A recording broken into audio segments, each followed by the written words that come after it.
Welcome to Deepa's kitchen. இன்றைக்கி நம்ம கிச்சனில் என்ன பார்க்க போகிறோன்னா, டேஸ்டியான சிக்கன் கிரேவி எப்படி செய்கிறதுன்னு சொல்லி ஒரு பாத்திரத்தில் எண்ணெய் ஊற்றி மசாலா ஐட்டம்ஸ் எல்லாம் போட்டு நல்லா வதக்கிக்கலாம். இது பெரிய சைஸ் வெங்காயம் வந்துட்டு ஒரு 4 பெரிய சைஸ் வெங்காயம் வந்துட்டு நல்லா ஸ்லைஸாக கட் பண்ணிவிட்டு கோல்டன் ப்ரௌன் ஆகிற வரைக்கும் ஃப்ரை பண்ணிக்கலாம்.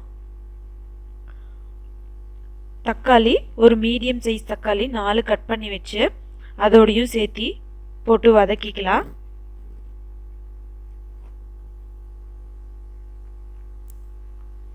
நல்ல தக்காளி வெந்து வதங்கி வந்ததுக்கப்புறம் இஞ்சி பூண்டு பேஸ்ட் வந்து ஒரு 3 டேபிள் ஸ்பூன் அளவுக்கு இஞ்சி பூண்டு பேஸ்ட் போட்டுக்கலாம். அதுவும் நல்ல பச்சை வாசனை போகிற வரைக்கும் நல்லா வதக்கி விட்டுட்டேன். சிக்கன் வந்து 2 கிலோ அளவுக்கு நல்லா கழுவிட்டு அதோடையும் சேர்த்து நல்லா வதக்கிக்குவோம். நல்லா அந்த மேல் தோல் வந்து கலர் மாறுற வரைக்கும் நல்லா வதக்கி விட்டுடலாம் எண்ணெயிலேயே.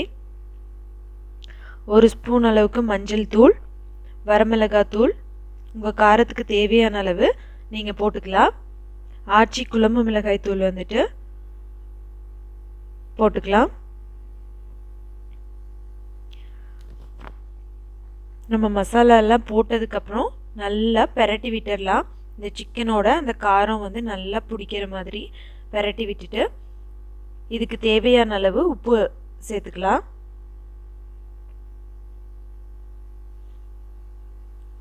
இது வந்து வீட்டில் அரைச்ச குழம்பு மிளகாய் தூள், அது ஒரு ஸ்பூன் அளவுக்கு போட்டிருக்குது. உப்பும் சேர்த்தாச்சு.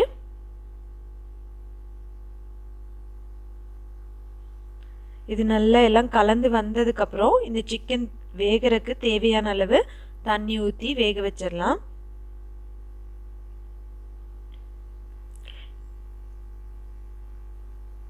நல்லா குழம்பு கூட்டி வச்சாச்சு. இப்போ நல்லா கொதி வர ஆரம்பிச்சிருச்சு பாருங்க.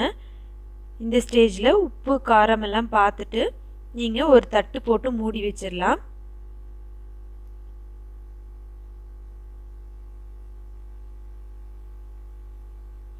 பாருங்க நல்லா கொதிச்சு சிக்கன்லாம் வெந்துருச்சு. இந்த ஸ்டேஜில் கொத்தமல்லி இலை தூவி இறக்கிடலாம். டேஸ்டியான சிக்கன் கிரேவி ரெடி ஆயிடுச்சு. கண்டிப்பாக நீங்களும் ட்ரை பண்ணி பாருங்கள். இந்த வீடியோ பிடிச்சிருந்ததுன்னா லைக் பண்ணுங்கள், ஷேர் பண்ணுங்கள்.